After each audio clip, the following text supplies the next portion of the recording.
We want to ensure you're feeling capable and confident in making accessible content in Microsoft Word and on the Canvas learning management system. To that end, we'll be looking at the theory underpinning each of the 4 ingredients to an accessible document. Then, we'll look at how to do it in Microsoft Word, and then how to do it in Canvas. In part 1 of today's presentation, we'll take a look at who accessibility is for. Spoiler alert, it's for every single person, all of your students, your colleagues, and for you, the content author. It'll make your life easier, I promise. We'll also experience together an inaccessible document using a piece of assistive technology called a screen reader.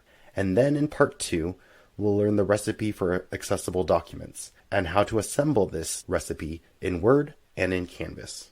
Let's take a look at today's objectives based on Bloom's taxonomy. Upon completion of today's presentation, you'll be able to explain why document accessibility is important to users of assistive technology, your overall readership, and also to the document owner, whether that's you or a colleague, and also to your work group, because I hope you'll be collaborating with colleagues and sharing documents often. And you'll also be able to use the accessibility checker in Word and also Ally in Canvas. You'll be able to assess your own documents and those you receive for accessibility based on 4 foundational criteria, and you'll also be able to create new documents that meet these criteria too. Let's take a look at part 1, what I call, what's the deal with accessibility? I like to begin my discussion always with this idea of a haunted document. Have you ever opened an old Word document to edit it, and you would swear that it's haunted? You can't get the document to do what you want it to do, no matter what you try, no matter how you try to edit it. Maybe you press the enter button once and the cursor flies down several lines. Maybe you press the tab button once and it goes over too far to the right. Maybe the spacing is messy. Maybe lines of text get smashed together and it seems like there's too little space between them, or the font or the line spacing keeps changing on their own. Some parts of the document might even be broken. Well, the answer to this dilemma is not anything magic. It simply requires that we structure our document properly right from the beginning using the right tools for the job. Let me be clear. What's haunting our document always stems from these points. These stem from a lack of clear document authorship standards and guidelines. That's what today's presentation is here to help you with, providing some document authorship standards and guidelines, both in Word and in Canvas. It also stems from a lack of planning. We don't make an outline of what we're going to create in terms of document, and we also don't create a reverse outline to help us organize and make sure that we haven't missed anything. We don't take a few moments that it requires to insert headings, to write our alternative text, or double check that our links are accessible. However, as in most things, taking 5 to 10 minutes extra today ends up saving us hours of frustration later on when we have trouble remembering whether document A is accessible or whether we went back and fixed document B. Let's take a look at some of our whys for accessibility at CBC. Accessibility is foundational to our college's mission and values. Our mission states that we seek to inspire, educate, and support all of our students in an environment of academic excellence. In order to ensure everyone has access, we need to make sure that our document content is accessible. Our values include student learning, where we strive to create a community and belonging. And we are also dedicated to diversity, equity, and inclusion. We are dedicated to eliminating barriers to success through intentional and equitable efforts. And that includes ensuring that things are accessible. We also have obligations under Washington State Policy 188 and Section 508 of the Rehabilitation Act of 1973, which both require that information and communication technology, including documents and content on Canvas, are accessible. I know that accessibility can seem like one more to do on our list, so we're going to learn how to bake it into the process of document authorship and make sure that accessibility is an integral part that we're thinking about as we create and edit our documents, so that you don't have to rush to fix all of your documents when you get a letter of accommodation informing you that a student needs accessible documents. Your documents will already be accessible using best practices, so any revisions you need to make will be simple. Now let's take a look at some accessibility pitfalls that render our documents inaccessible and end up with haunted documents. First of all, let's look at what an accessible document is. An accessible document is compatible with assistive technology. Simply put, assistive technology is any hardware or software that's used to improve or maintain the functional capabilities of someone with a disability. Now, that is not a definition that you need to remember if you can remember some good examples of assistive technology. A great example of assistive technology would be a screen reader.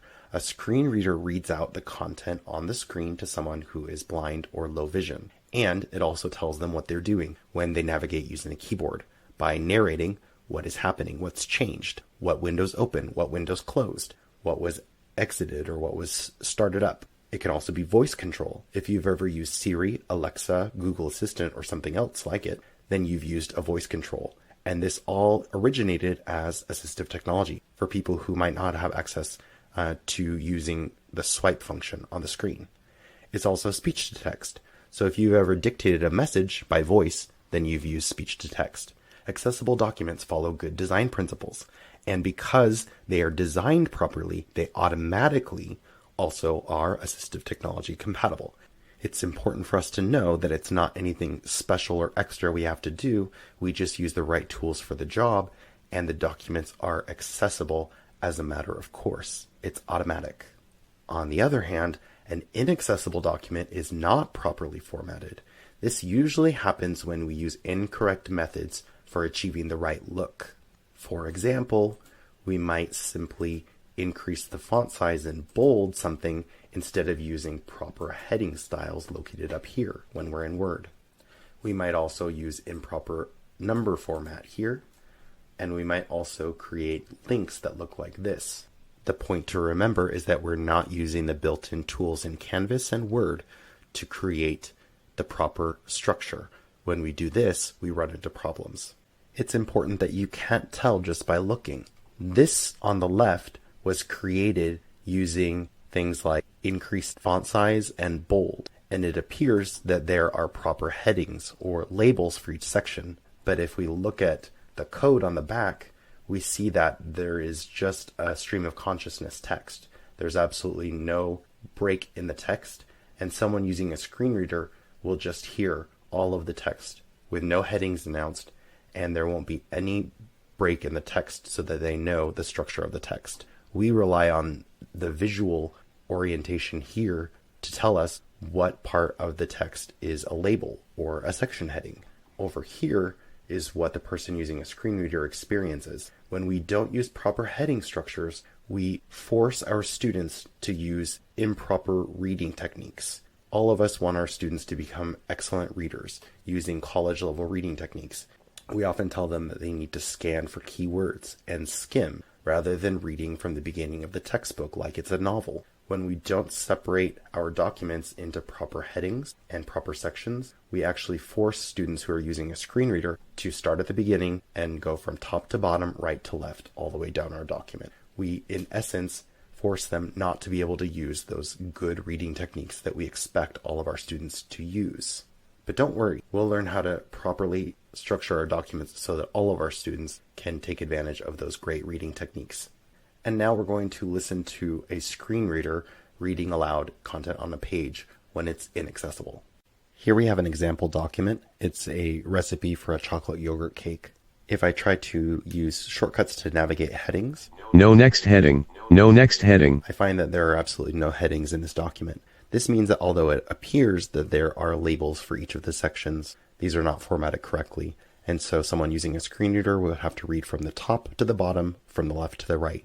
They would not be able to skip to ingredients, nor down to process, nor down to yield. And so they would be required to read every bit of the recipe rather than skimming and scanning as you and I would. If I toggle to the first link https://www.joyofbaking.com. You can hear that it does not provide me with a descriptive hyperlink telling me where I'll go. It simply reads out the entire URL. And I can tell you from experience that if it's a really long URL, it can sound like your screen reader is shouting at you for a long time. So it's really important that we take care and make sure that our links are accessible and descriptive. Now that we've seen what can go wrong in a document when I'm using assistive technology, let's learn how to make sure that your documents do it right.